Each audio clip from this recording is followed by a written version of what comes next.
Tonight, Christina Carswell hosts an all-new episode of The Lounge.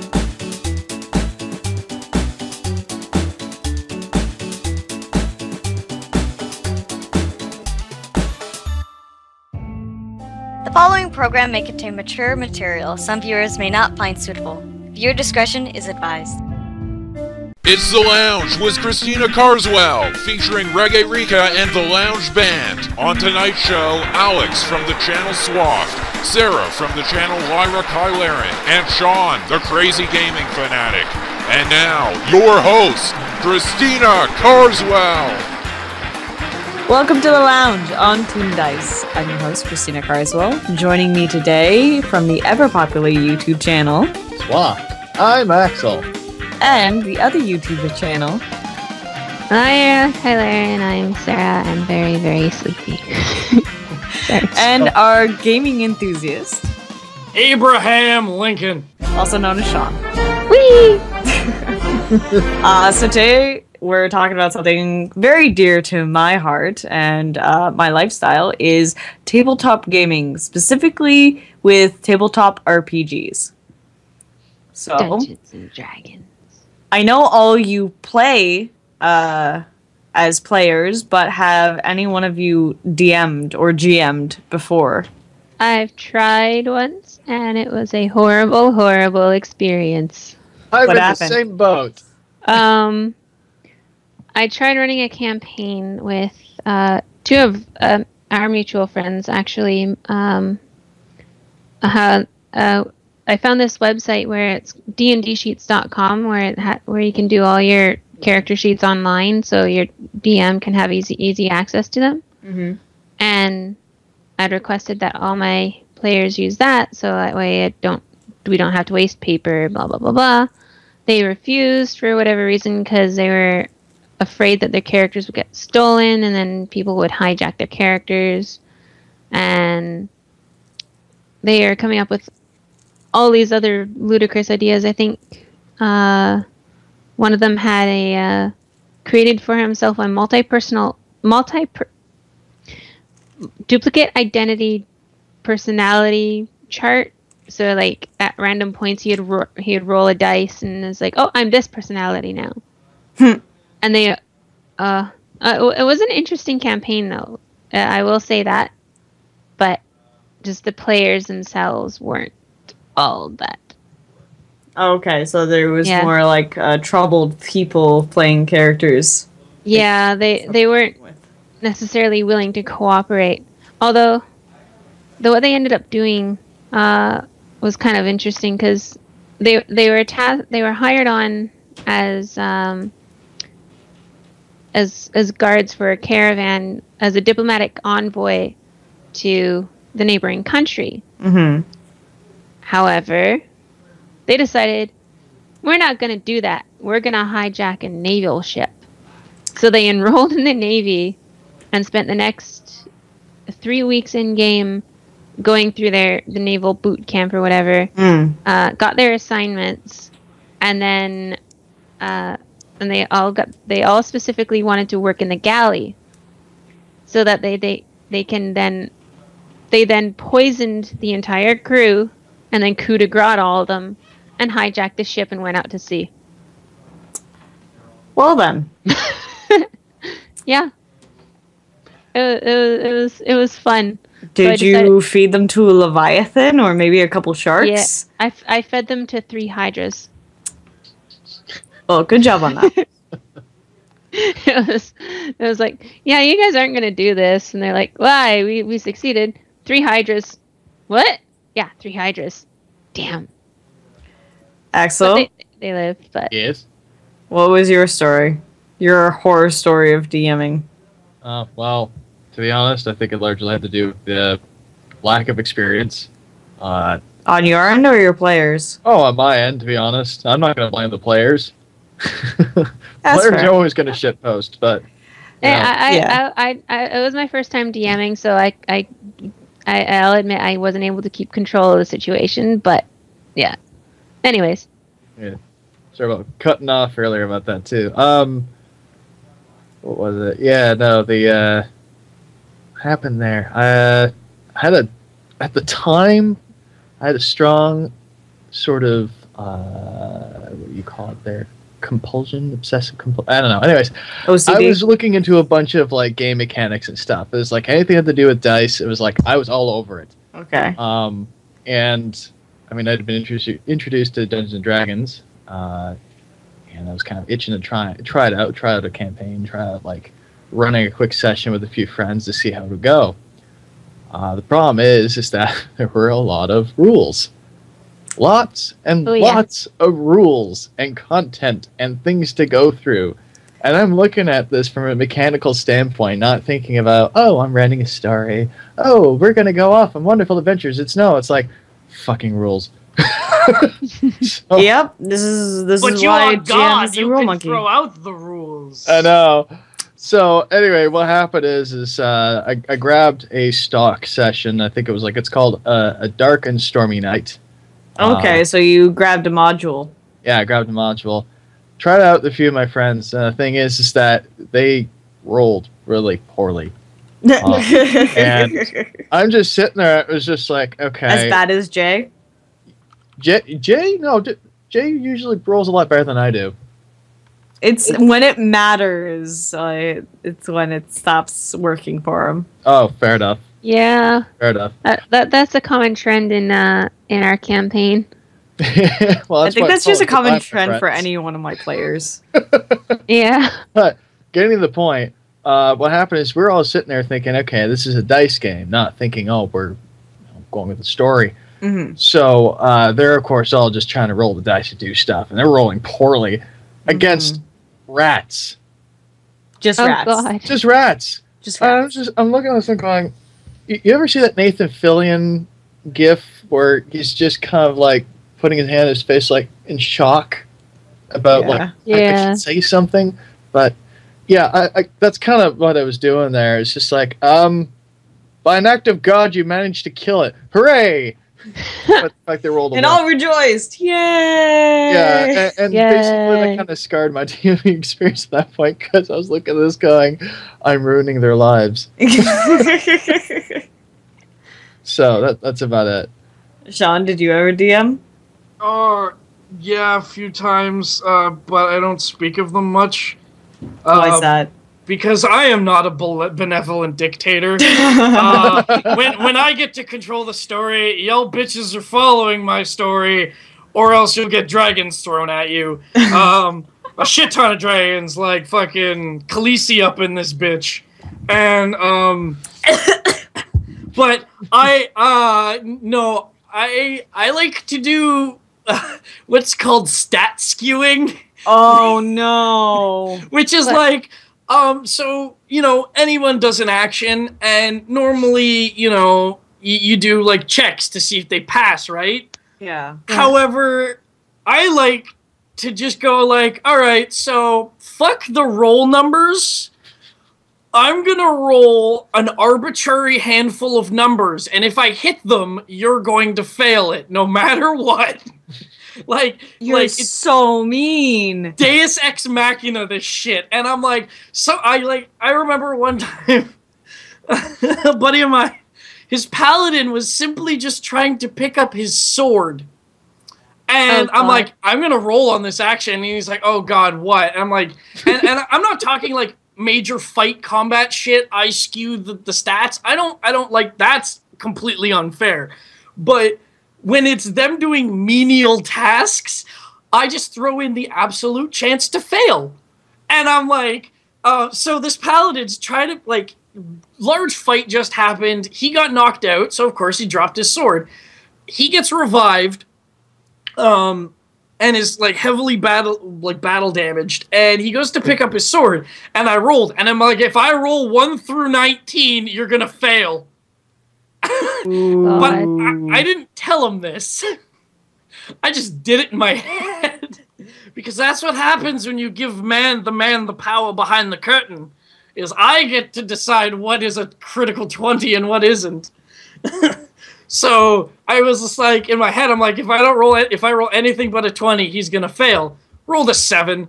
Boy. So I'm like, alright, so as you go to pick up your sword, your muscles are so tired from the battle that Muscle atrophy. atrophy. Oh, You go to pick boy. up your sword, and instead your legs give out, and you fall forward, impaling yourself on your own sword in front of the rest of the party. You're And he just looks at me. so mean. He's like, what? I'm like, I rolled a 7. That's it. He's like, what is that supposed to mean? I like, how am I not supposed to be able to pick up my old sword? I'm like, I rolled a 7. I said, in my head, if you roll a 7, you're gonna die. I didn't say what if he rolled 1 through 6 or 8 through 19. I just would have been like, you picked it up and dropped it. But in my head, I'm like, lucky number 7. If I roll 7 in any sort of campaign or I'm the DM, that's my automatic fail number. Oh God. Instead of being a benevolent number, it's a I fucking hate you number. It's a malevolent number. So anyway, so like repeat that a bunch of times where like people have fallen off closing the window to the inn, or tripped on a rock which pissed off a lord, which ended up causing a small riot because the lord demanded the guy's head, to accidentally like inciting basically a civil war inside a town, to causing a riot over a small piece of money. Yes, Chi, that's what I did last week. I remember that. that whole riot that happened, I rolled and I'm like, if I hit a 7. Actually, I picked a critical 20 and I said it out loud. I said, if I'm critting a 20, then we're at least starting a riot. But in my head, I'm like, if this is 7, this mob is going to turn ravenous. You understand but I rolled a that 20. situations like that's what our party thrives on, right? which is totally fine. Which just means more random events are going to be popping up in later weeks. So but anyways, the question I beg to ask is, what do you prefer? Do you prefer being behind the DM screen, or would you rather be a player? Right now, I'd prefer to be a player, largely because I don't have the knowledge of the game necessary to do GM at the moment, and I don't think I'll have that for quite a few campaigns at least. All the knowledge you build up over years, like, I am still nowhere close to memorizing a DM's book. Like, don't be absurd. But I tried the best I can with the knowledge I have. Alex? Okay. Axel? Yeah, I think that if I were to try to take the DM's position again, I'd probably do it in a more free-form method.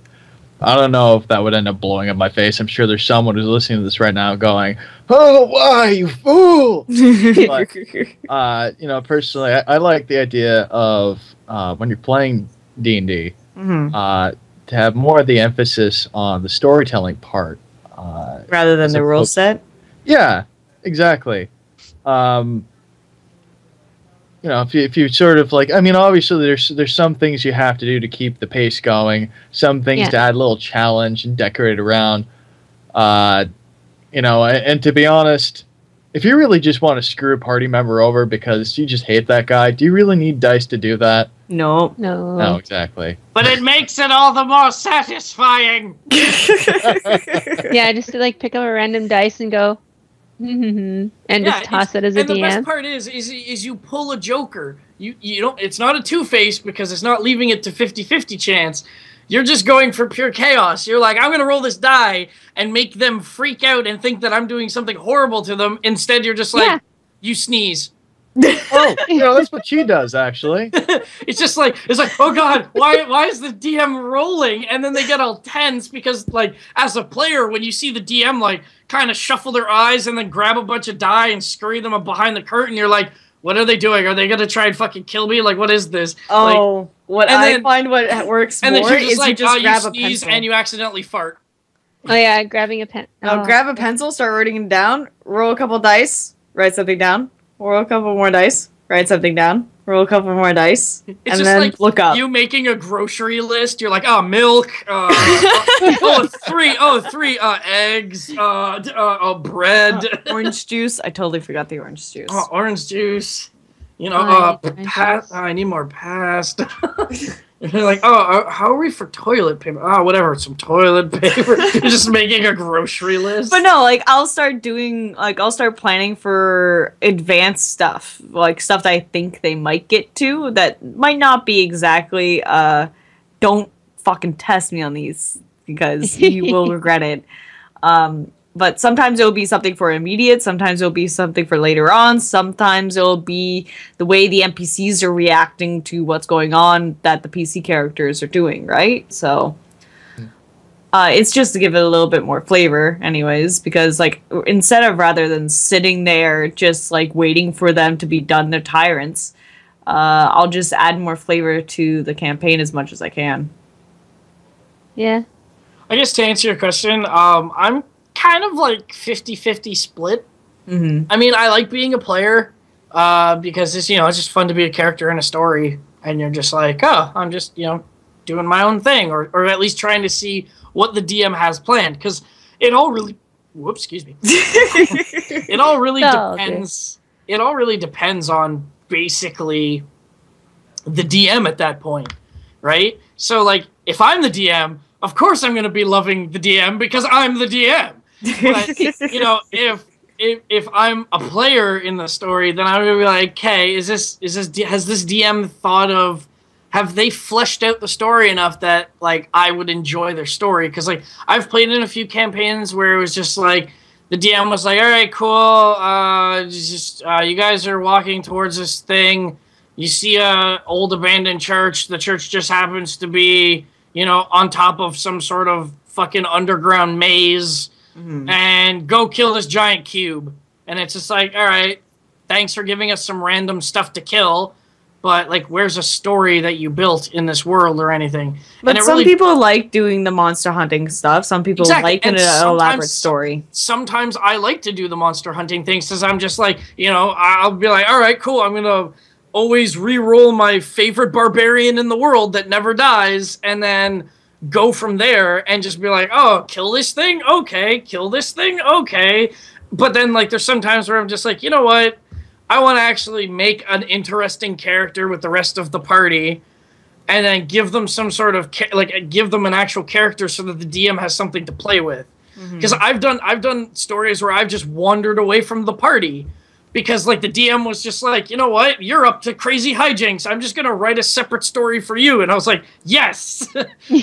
Secretly every player really wants that, but, like, that's asking way too much of a DM. But that DM was just like, because I always tend to choose random things to do. They're like, you could kill this guy, or you could go over here and ride a small horse. And I'm like, fuck killing that guy. I'm going to ride a small horse. Pony! Not even a pony, just a mini horse. There's the other part of this where you end up with that traumatizing experience. You mentioned cubes, and the only thing I could think is, oh, fuck cubes. Yeah. And of course, how does that get accomplished? Well, other than through excellent hardships and a lot of bullshit rolls. Yeah, my square room that you guys hated. Or a maze. I could probably call up Jay right now, and he'd probably be like, oh, cubes. Yeah, my cat girl almost ended up naked because of those things. Dissolving her armor. Yeah, that'll happen. They were rust monsters. Very fast. But see, like that, it just depends, because did you have a mage in your party who knew ice magic?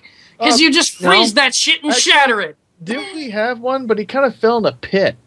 Yeah. Yeah, he fell in the spike pit. See, that's one of those things, like, even like translating to video games, when you go in and you're just like, all right, we have to kill this boss thing. All right, well, what's its one weakness? We could freeze it and smash it with the priest's hammer. Okay. Do we have any way of freezing it? No, we're fucked. Like, it's just one of those things where you walk in ill-prepared for a battle and you're like, oh, I regret this. I made some poor life choices. But that's also the fun part for the DM. Yeah, right? exactly. Is to get through that challenge. See, I like people actually going through my challenges, because one thing that I've noticed as a DM for like the last 10 years is spending nights upon nights writing meticulous story, and then it's like, oh, we're just gonna go to the next town. And it's like, well, there goes fucking 5 pages of shit I wrote. Yeah, that's Now I gotta write all this like in the moment storyline for you guys to take the road to the town that I have nothing for. The stuff that I made last night. Yeah, that's the issue that I keep running into, because I am trying to write a campaign world, but I keep like, okay, well, what if the players don't do this? Do I have something else that they can do instead, or what if they don't do that? I keep finding myself trying to back up every backup plan and every backup idea, trying to do all the alternate routes. Here's the advice I'm gonna give you. So here's the advice. Have small little hints and tidbits about your land that you've created and the towns that you have to give a little bit of fleshed out feeling. You don't have to write like a meticulous story like I do, where it's like 5 pages of nothing but dialogue or backstory, blah, blah, blah. You can just be like, oh, there's Lincoln, town of the gnomes, famous for their tinkerers or whatever, and they make like little gadgets here and there, and they got a pretty small mercenary army. Done. That's that town. You can come up with a story later. Next town. Like come up with maybe 3 pointers per area or village or whatever, and then if they still happen to go there, you have something to work with and maybe create a storyline on the go if need be. Okay. Yeah, that's contingency stories. Exactly. So like you can flesh out like basically the bare bones of your area. Be like, okay, there's elves in the forest to the east, there's dwarves in the mountains to the west, down south are tribal villages, in the center is where the most of humanity are. Like then you can just like build off of that. But as long as you get like the bare bones of at least the minimal amount of setting, you can build off of that and make a lush storyline. At least this is from making my own campaigns over the last couple of years. It helps to not delve into the details right away, because then you can get lost in them. And that's the problem I see with a lot of DMs, where they'll get too into the details and not think about what the players want. Because if you come up with this massive storyline, which I just had a problem with my last campaign, is I had too big of a storyline, which they just could not fill the shoes for, and they felt like it was too big for them. So then I had to pull it back and rescale everything for what I wanted to do and from what they wanted to do, and kind of meet midway. Because as a storyteller, my story matters to me, but it might not matter to them. And my goal is to have it matter for them. Otherwise, why are we playing it if each party is not getting what they want out of the situation? I mean, the other way you could look at it is that your story sets the parameters for the world that they're in. Mm-hmm. But it's them who are living the story. It's their story, that's right, yeah. Actually, as a quick point that I wanted to interject, when it comes to sort of setting up something that you want the players to interact with, or an opportunity to do it, rather than making it sort of like an immediate event, it's like, oh, they have to deal with this in order for the story to progress. It's like, no, I have a few characters of significance. These are like who they are, what they do, but they don't actually have to deal with that. Maybe they might, like you said earlier, just go off to the next town, right? Politics will continue on. Daily life will continue on. If they missed an event, well, have consequences later on. Exactly. So, just leave room in your notes there for that. You didn't pay the beggar 1 gold coin. The entire western continent is now on fire. Yeah, could be. Or the beggars join together and join a militia. The beggar was seriously the most powerful wizard in the known universe. He curses you for all of eternity. You are now a frog. Oh, by the way, the wizard that I'm talking about was actually that poor man that you crossed about 18 weeks ago and paid no mind to him when he asked you if you had any spare change. It's that kind of shit. Yeah. Like, there's so much stuff that you can do, and one thing that I really like is recycling. So one thing that I'll use in another campaign, I can use again to players that have no clue what's going on. So like, I spent maybe an hour writing a dungeon. I can use it twice, 3 times, 4 times. Like, that content is there for me to use. It's my intellectual property. I can use it how I see fit. And you can change it, you can modify it, but at least you have like a skeleton of a module, basically, that you can reformat and repurpose to whatever your means may be. Okay. But I'm going to end this session off with one quick thing. I've been watching Geek and Sundry and their like critical hit campaign and stuff like that. And the DM that they have there is, I think, a writer for Wizards of the Coast, not Wizards of the Coast, but actual Dungeons and Dragons. And he's written modules, and he did D&Diesel on YouTube and stuff like that. And he's an amazing voice actor and storyteller, and I've been taking a lot of pointers from him to try to increase my own storytelling. And one of the things I watched a video of his recently says to make the small moments count and matter, to like give that heroic feeling to the players so they can have that character building moment and have them be invested in your story. Okay.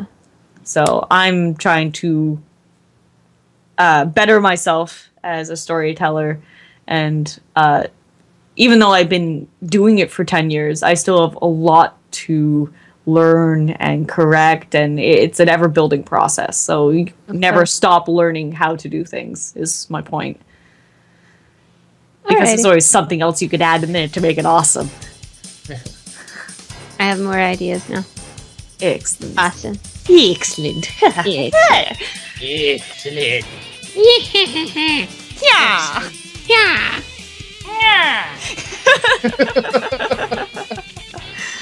So that's all the time that we have for today. Be sure to follow us on all social media at TOONDISE on Facebook and with the hashtag Toon Lounge on Twitter.